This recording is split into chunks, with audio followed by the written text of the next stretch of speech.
Next on our list of features is Patrizia Eakins. Now I just want to say I heard Patrizia read a poem, a prose poem at the Revival Bar during the summer. It was called The Children's Army, and I found it so powerful I was hoping she could read it here, and she is here tonight to read that.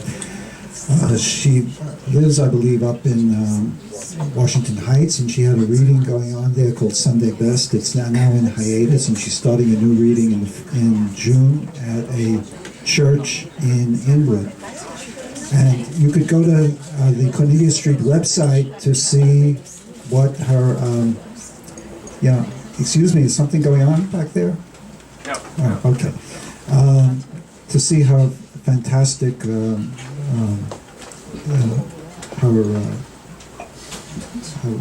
what is it? No, just her background and the prizes that she's been awarded, and she's a major poet on the poetry scene here. So let's hear a warm welcome for Patrizia Eakins, who's going to present us with the Children's Army.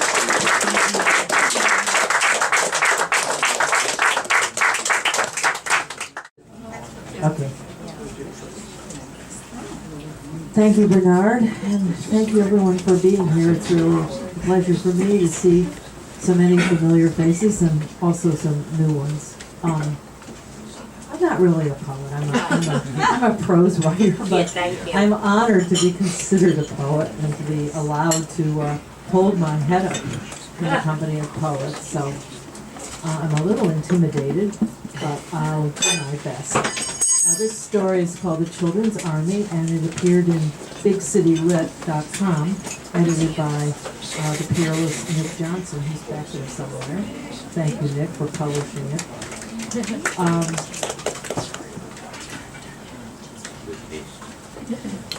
Maybe I should say that it's set in it's a set in the near future, this story.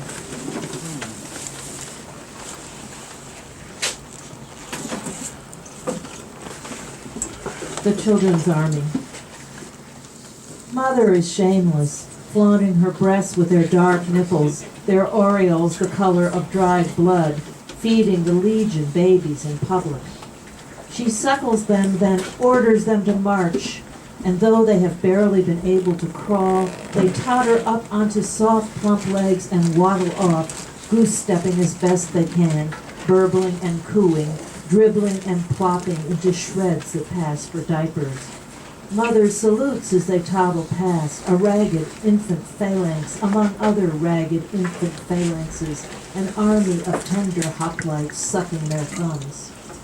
So Mother's bravos shamble forward, yearning and whimpering.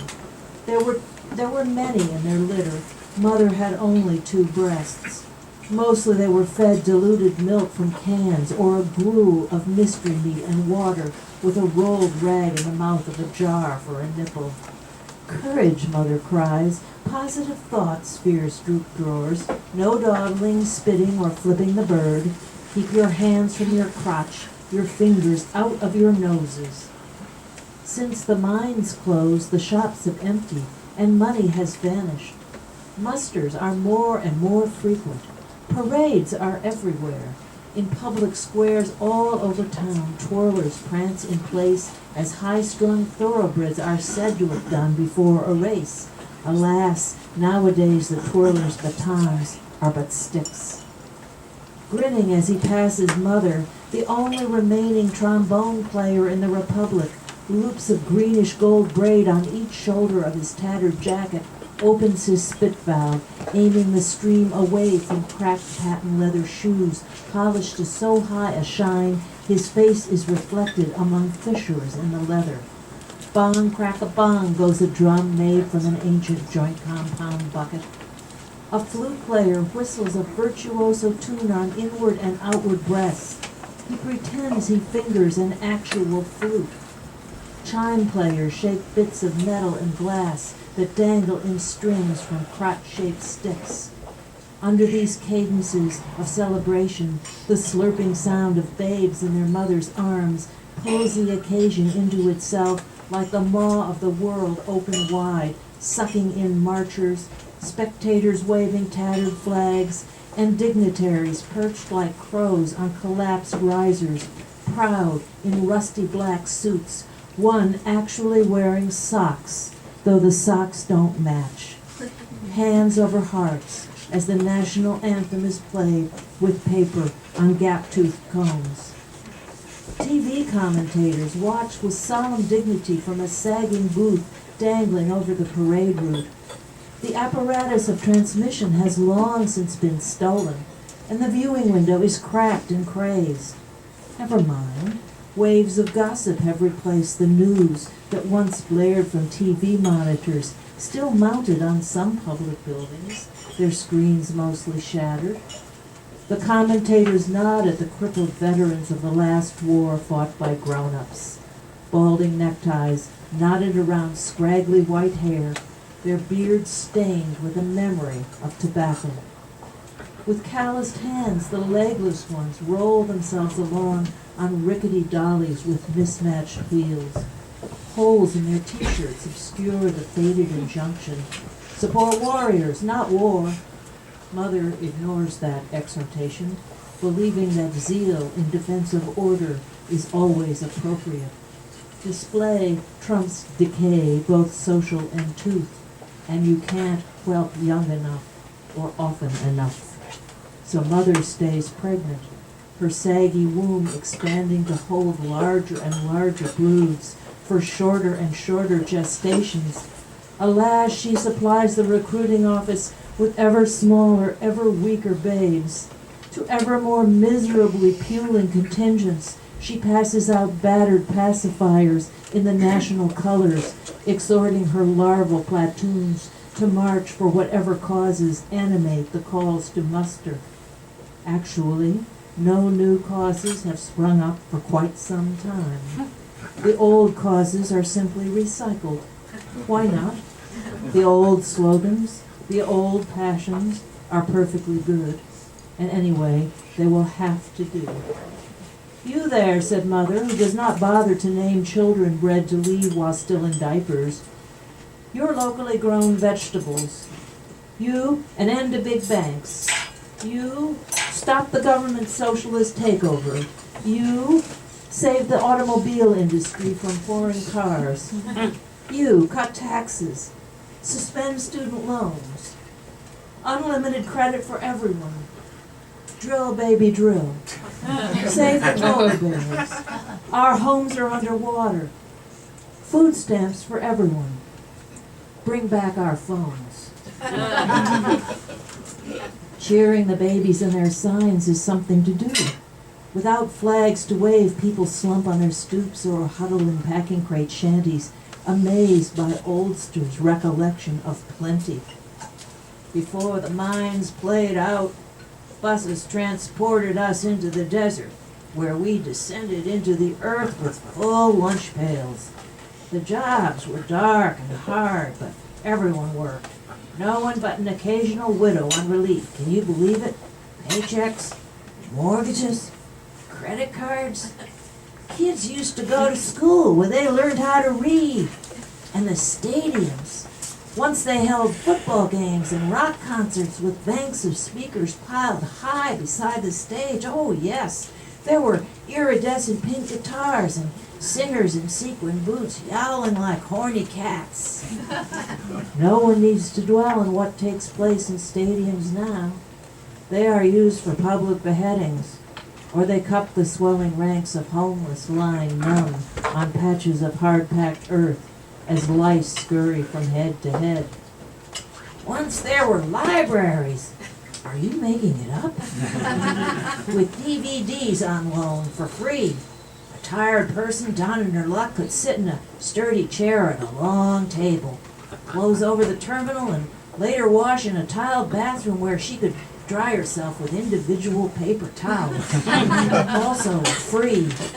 At the terminals, anyone at all could go through a wormhole to a place called the Internet. Another world, another universe really, in the air, for free. Oh, everything was grand then. TV used to be in every home, sometimes in every room of every home. You could lay on a recliner, feet up, and watch the program of your choice. Oh, there was so much to do. In those days, there was water in the municipal swimming pool, no tents pitched in it. People swam in the water. Swam. Lay in the water, then propelled themselves through it by fluttering their arms and legs. It was not an unusual skill. Many people swam, rode, drove, yes, in the open air, on land. Many drove those things called cars, those hulks now rusting by the sides of the roads where their owners ditched them for lack of fuel. The fuel was called gas. It used to be plentiful, pumped up from under the earth where it had been exuded by dying plants long before the age of dinosaurs. Prehistoric monsters like living cranes and earth movers, the ones you see going into the unknown beyond the site that the government has chosen for the City of Hope, where the old will be able to finish their days in comfort. For such grand projects, the government has vehicles and gas, but in the old days, ordinary people had personal vehicles and gas for pleasure trips. Imagine. In those days, roofs were covered in shingles, like the scales of an animal, and all of wood or tile or asbestos or big sheets of corrugated steel. Yes, metal, and no one stole it. Now you can see even City Hall, the rubble that remains is roofed in patched and repatched tarpaulins. Heavy plastic, that's what they are. At least they're blue like the sky once was. Yes, everyone knows it would be better to repair or replace roofs rotting and rusting beneath those tarps. But there's nothing to repair them with. No replacements exist, even if we could afford them. No one ever dreamed the life we knew would fall apart so fast. There are whispers behind hands raised casually to mouths, simulating yawns. Life might be better for everyone if women like Mother made fewer babies. Fewer hands reaching for the bags of government rice and beans and the cans of condensed milk and mystery meat that soldiers distribute, sometimes from rusting trucks, sometimes from the backs of wagons drawn by teams of men, convicts lashed and chained to serve as draft animals. But of course Mother makes babies. What is there to do for fun but watch parades and rut? There is a rumor that people used to do it in private the way they pissed and shat. They were spared the sight of each other's buttocks humping and bumping. When the corporeal expressed itself in private, one could believe, so say the oldsters, that a spark of divinity smoldered in every bosom, waiting to be fanned to passionate flame if God breathed on the ember. Even today, an occasional precocious infant marches with his arms crossed over his heart, begging the sky for a sign that his cohort and all the others are marching towards something other than the silence after high-stepping twirlers and whistling, thumping musicians turn back to escort newer cohorts. In this sudden hush, the sun falls beneath the edge of the world in a sky radiant with the shame of complicity. For as night falls, the frightened children have been left entirely alone. They abandon their signs, yet still they keep moving, as if stopping to sleep might bring on punishment they dare not court.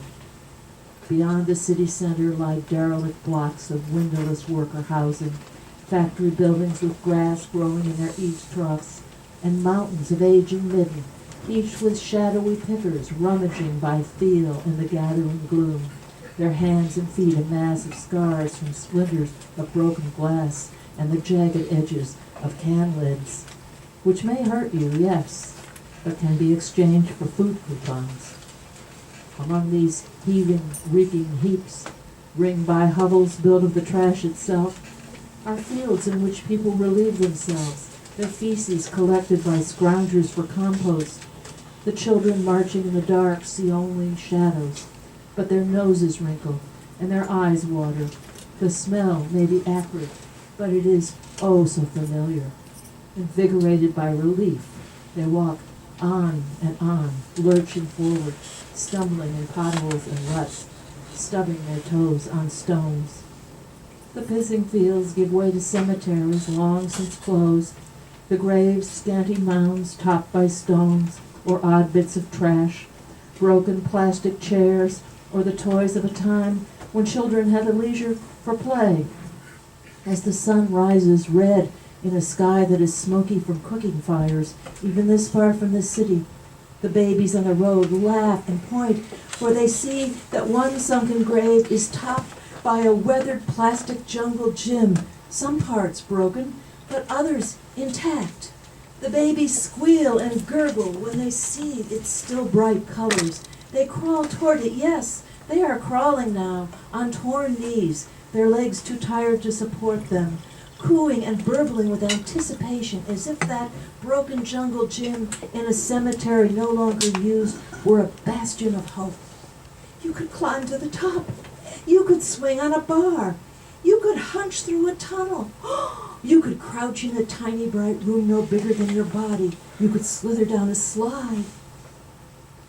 From hitherto invisible trenches and foxholes, beyond the graves, there suddenly emerge brisk, grim cadres, guardians of a hidden border. To head off the infants crawling toward the jungle gym, the cadres poke them with staffs that seem at first to be batons, somewhat longer than those of the twirlers. Marshall's batons, an older might have said. These batons turn out to be not sticks, but prods with barbed picks at the ends that hook bits of the baby's flesh. As the sun rises higher, the cadres herd their charges back to the road, a dusty stripe between the marker stones lined up intermittently at its side. The landscape is emptying out. The hovels and mounds and heaps are fewer, the road rougher.